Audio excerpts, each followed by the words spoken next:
I wanted to tell you a little about what PROPARCO does when it comes to investments and for generation of impact. Now, as you've heard, PROPARCO is a French subsidiary of the French Development Agency who specializes in the development of the private sector, both in debt and in equity, because we have an investment activity which is more and more important, with a portfolio of 500 million euro and a debt portfolio which is actually larger because it's about 3.5 billion nowadays. So we have this double activity, debt and own capital, and equity. So PROPARCO is an impact investor in a way, because what's at the heart of our mission is we want to support the development of a private sector for sustainable development with just two main objectives. The first is to support development that respects the environment, low carbon, and protecting the environment, and also promoting inclusive development that can be profitable for most people in most sectors and people in the sectors in which we work. This actually is translated in several key principles. First of all, we want to bring what the private sector can't bring. That's what we call at home subsidiarity. We're here to do what banks or private investors can't do. This works through financial offer, because both when it comes to debt, we give bonds maturities that can be very far away in time. In infrastructures, we can go up to 17 to 18 years. And we also bring equity or quasi-equity, and also an extra financial dimension is we want to have an added value that private investors can't have necessarily. That's very nice, but I'd rather have my slides. So both through the environmental and social perspectives, and through the maximization of impact of our projects. So that's what's at the heart of our topic today. Another important point I'd like to remind you of, at the heart of our model, we have this idea of having a demonstrative and powerhouse effect where companies don't go. We want to lead the private sectors to these areas. We want to lead them into this take renewable energies. That's something that's quite striking, actually, because we've been able to work on the first projects in this sector in some countries, and commercial banks gradually managed to pick up again. So there's this demonstrative and catalyzing effect, which is very important, actually. So I'm sure this is an aspect you've talked about quite a lot this morning, which is, if there's one thing that's at the heart of our mission, we want to have an impact, well, we must be able to measure them.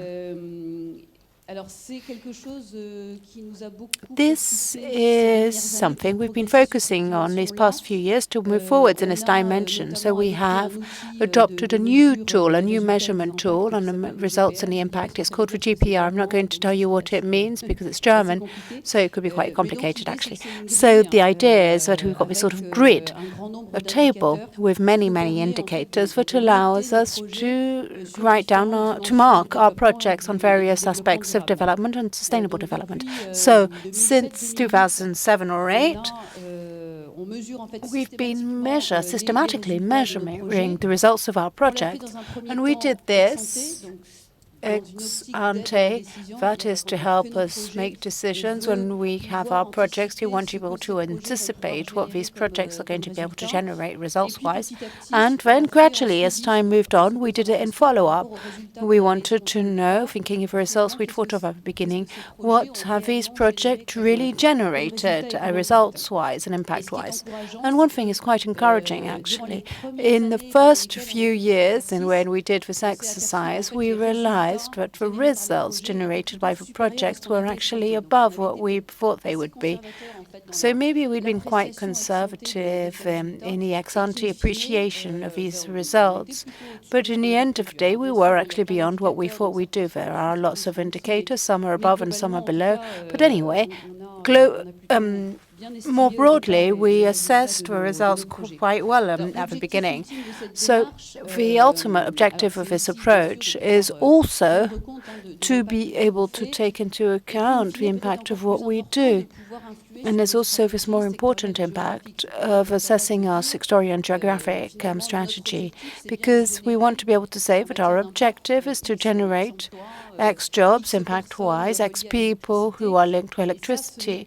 And that's only through an approach that's based on measuring results that we can measure these objectives of results and impact. That is just an example of the impacts we're able to assess in 2011-2014, and that covers dimensions that are important in our commissions: the creation of jobs, 480,000 jobs created, the support to state revenues also, since the role of private sector is important development-wise, but many things cannot be achieved, and it is up to the states to do this. Tax revenues, the climate dimension, which is essential. Our objective is also to have 1/3 of our projects with positive impact on climate change. And last dimension, in terms of support to companies for environmental and societal approach, is something that I will cover later on. And we've improved our performance on all these considerations, keeping in mind that the others already had satisfying approaches. Perhaps I'll come back to this later on. I wanted to say a few words now about our approach based on the environment and society. It has two pillars, one about risk control and another pillar which is added value, maximizing the impact.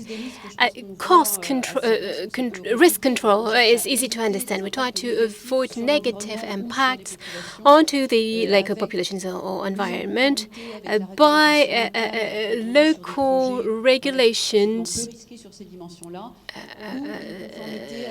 compliance, or international standard compliance with the SFI or ISF's standards, where we carry out more risky projects for the society or the environment.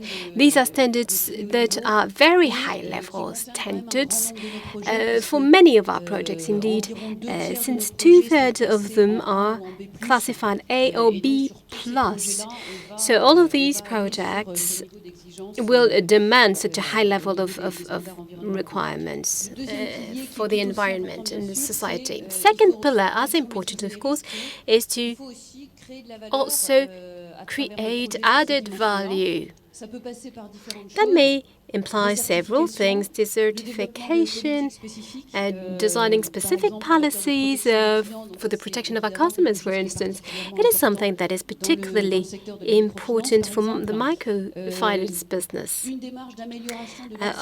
The improvement of the access to goods, which is essential as we work in the field of health or education, because it's always private sector projects.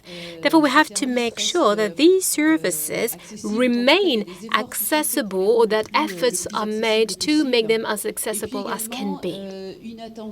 And a particular focus and works in order to improve the revenues in the chain of value. That also is important for agro-industrial projects, implying small producers, and therefore we have to consider the overall supply chain and to make sure that the price actually paid to the producer is good enough.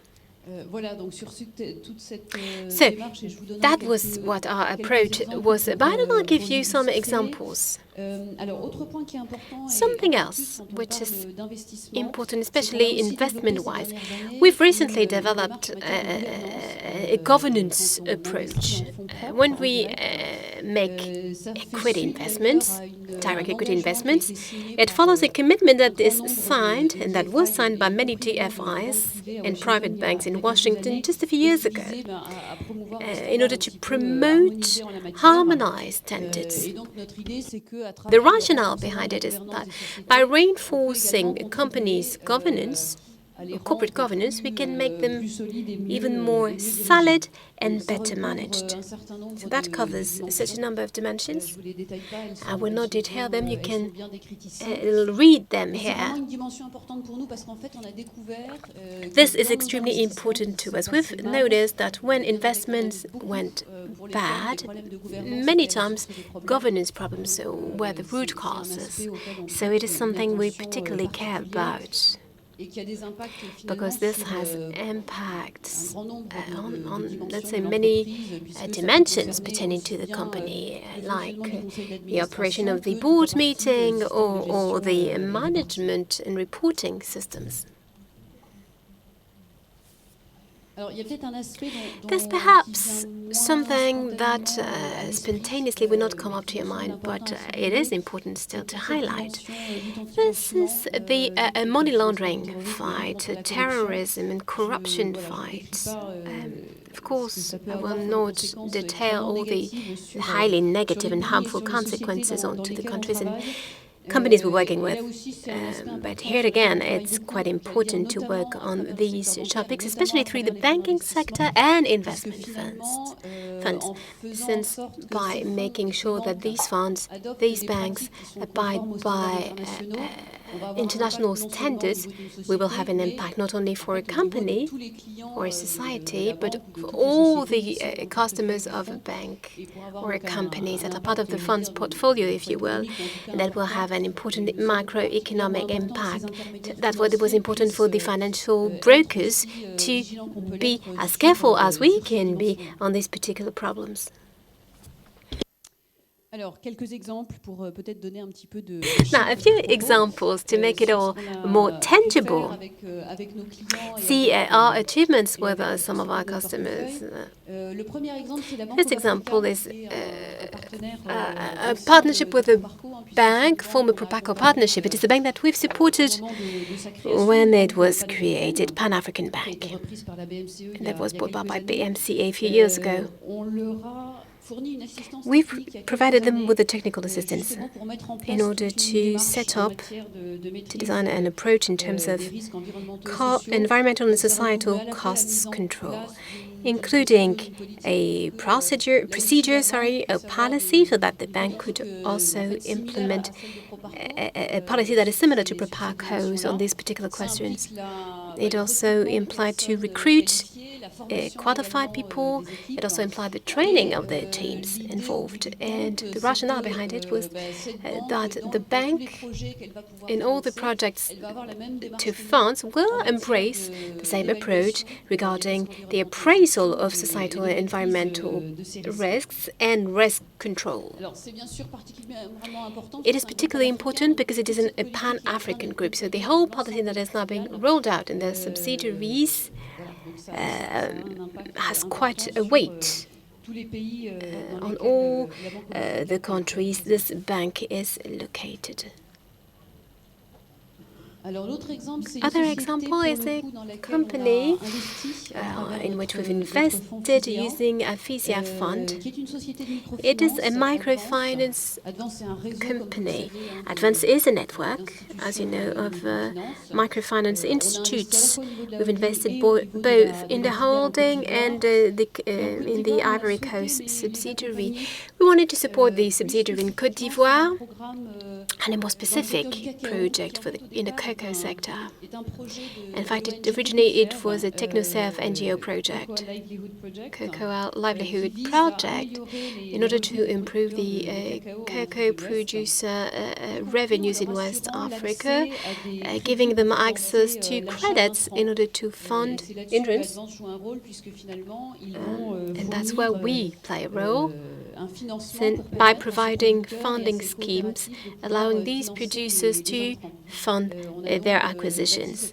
So it is a technical assistance scheme that we've designed to help them implement the new products that were not existing before, not part of their range of tools, and therefore they were able to recruit and train one person developing this new funding program.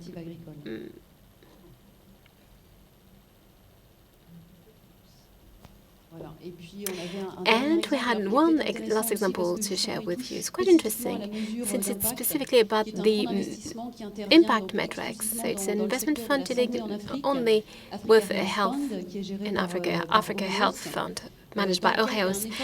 So there's a true technical assistance effort that was granted by donors, both by FISEA and SFI and Gates Foundation.